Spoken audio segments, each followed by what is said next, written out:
Beautiful boxing fans, I have made countless videos, way more videos for Canelo sparring partners versus Terence Crawford sparring partners. So I think that it's only right for me to make this video to tell you about every single person Crawford sparred for this camp that's been announced, and let's conclude in the end of this video on whether they will help him and how they will help him.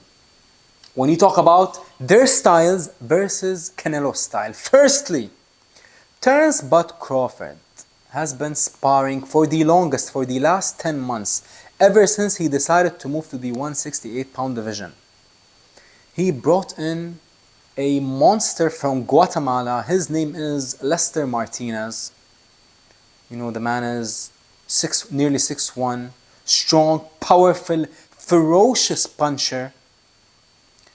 Actually, go back and watch his fights on Pro Box. I mean, his knockouts are absolutely disgusting, devastating. And not just that, the man will be fighting on this card with Crawford. He's going to be fighting the fellow monster, the fellow 168-pound monster, Christian Mbili. And the winner of that fight will become Canelo's mandatory. How crazy is that? So Terence Crawford is sparring someone who might become Canelo's mandatory very soon. Not just that, Lester Martinez. How will he give Crawford any help when you talk about mimicking Canelo? Well, he's going to give him the feel of the 168-pound power. He's going to give him the feel of the quick left hook, because Lester, you know, just like Canelo, I believe one of his better punches come from his lead hand.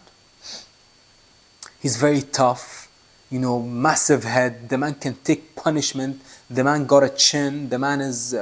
and one thing I didn't know, one of you beautiful people told me about. In one of my previous videos, I said that he doesn't have... when I was talking about Lester, I said that he doesn't have one of the best amateur careers. But no, one of you beautiful people actually came out and told me, sent me a message and told me no. He actually beat many good opponents and listed them to me, and including Carlos Adames. So Lester, listen, I apologize. I said that the man doesn't really have a massive, a strong amateur background, but he does.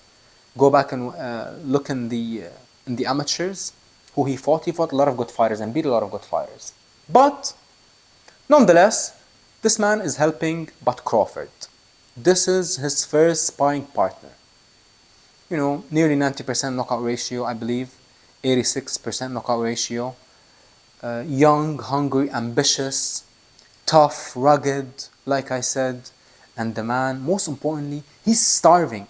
He's not hungry, he's starving for a big opportunity. And actually, His Excellency Turki Al-Sheikh, he talked about Lester Martinez, and that is how I actually discovered Lester Martinez. I remember like a year ago, Turki Al-Sheikh did an interview and he said, there is this super middleweight who I want him to fight on my Riyadh season cards, and his name is Lester Martinez. I was like, who is this guy? You know, if Turki Al-Sheikh is talking about you, then you must be good. You must be, you know, good in some ways. So I checked him out, saw him fighting on Pro Box, saw a few videos of him, heard a few interviews of him also, and the man got the right mindset, got a beautiful style. He is simply a young super middleweight contender on the rise. He's been sparring Crawford for nearly a year now.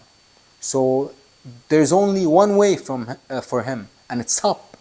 When you spar Crawford for nearly a year and train with him day in and day out, you're gonna get better, especially when you're young. And Lester Martinez, number one sparring partner of Crawford. Number two, which I was kinda disappointed in, but Steve Nelson, Crawford's best friend, the man who designs Crawford's shorts, the man who designs Crawford's outfit, the man who helps Crawford with everything when you talk about creativity outside of the ring. But in this camp, he's been helping him to prepare for inside the ring. Steve Nelson, the reason why I said, much respect to him, I mean no disrespect whatsoever, but the reason I was like, I'm a little bit disappointed is because we saw what Steve Nelson is about in his last fight versus Diego Pacheco. The man got all the heart in the world, all the toughness in the world, but the man isn't really that skilled, and the man is nearly 40 years old. So how much can he help Bud Crawford for this fight? Let's talk about it. I believe that the main thing that he's going to give Bud Crawford is simply the size and stature of a 168 pounder. The feel of a 168 pounder in the clinch, even though you can't compare him to Canelo, but what I mean is, what can we take from their sparring? And who did I hear? Give me a second. I heard someone. I heard Sean Porter, who was in Crawford's camp. He basically said that Crawford beats on Steve Nelson. Much respect to Steve Nelson, like I said, but basically Crawford is beating him up in sparring. That's basically what's happening, and honestly, I'm not surprised, not a single bit. I'm not surprised by a single bit. Why? Because simply there's such a massive gap when you talk about the skill level of Crawford and the skill level of Steve Nelson is absolutely ridiculous when you talk about the difference. So I'm not surprised that he's pissing him up in sparring, but that was sparring partner number 2. Now, lastly, ladies and gentlemen, Terence Crawford recently, the man's been sparring Shakur Stevenson.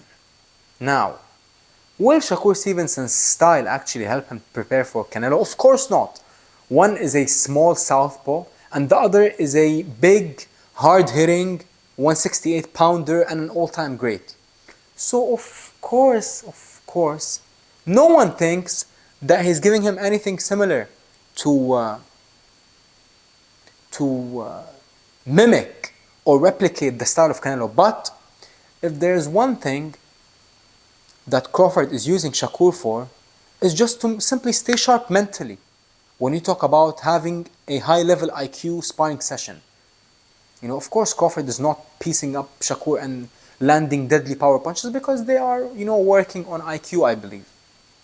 This is what I believe. I believe when Bud Crawford spars these small guys like Shakur or Keyshawn or Tiger Johnson or these guys, I don't believe that Crawford, goes full power, and I believe that Crawford spars them to give them experience and to simply stay sharp, work with these young guys, more of like a chess match, who counters who first, who lands a quicker jab and exits the pocket, things like that. For anyone who knows anything about sparring, sometimes you get those days where you work on, some minor stuff, very simple stuff, and where none of you take any damage and none of you exert that much energy, but you think and you stay tight, you stay sharp. And that is what I believe Crawford is sparring Shakur for. Now, with those 3 names, if you compare them to the names of Canelo Alvarez, the people who he's been sparring, the Real Val Saint, 23-year-old, 6'2", southpaw, 13-0, 11 knockouts, pro box fighter, also just like Crawford's sparring partner Lester, and Yoaneli Hernandez, young, powerful middleweight orthodox fighter, devastating puncher in both hands. I believe he's gonna. I'm telling you, he's gonna fight for the championship of the world middleweight very soon. Yoaneli is. That is how good he is. And lastly, Canelo just sparred Jerome Boots Ennis. So listen, I'm not saying that it's impossible for Crawford to win this fight. I'm not saying that. Both men are the two of the greatest fighters I have ever seen in my lifetime. But all I'm saying is this, ladies and gentlemen. All I'm saying is this, beautiful boxing fans. When you compare the roster of Canelo's sparring partners versus the roster of Crawford's sparring partners specifically for this camp, specifically I'm saying for this camp, I believe, in my humble opinion, I believe that Canelo got the edge. Canelo is bringing in hungrier, younger, bigger, more ferocious, and most importantly, people who got similar shot selection, not the same shots, don't get me wrong, not the same shot selection as Crawford's. But what I mean is power in both hands, and they land every single punch, every single power punch in every single hand. Lead uppercut, back uppercut. Lead hook, back hook. Straight backhand, straight jab, power jab. So, will it matter? Everything matters when you talk about iconic fights like this. When you talk about elite versus elite, these small, tiny percentages matter. But the day of truth and the day where we get all our answers is edging closer. September 13, we are closer than ever to finding out the truth.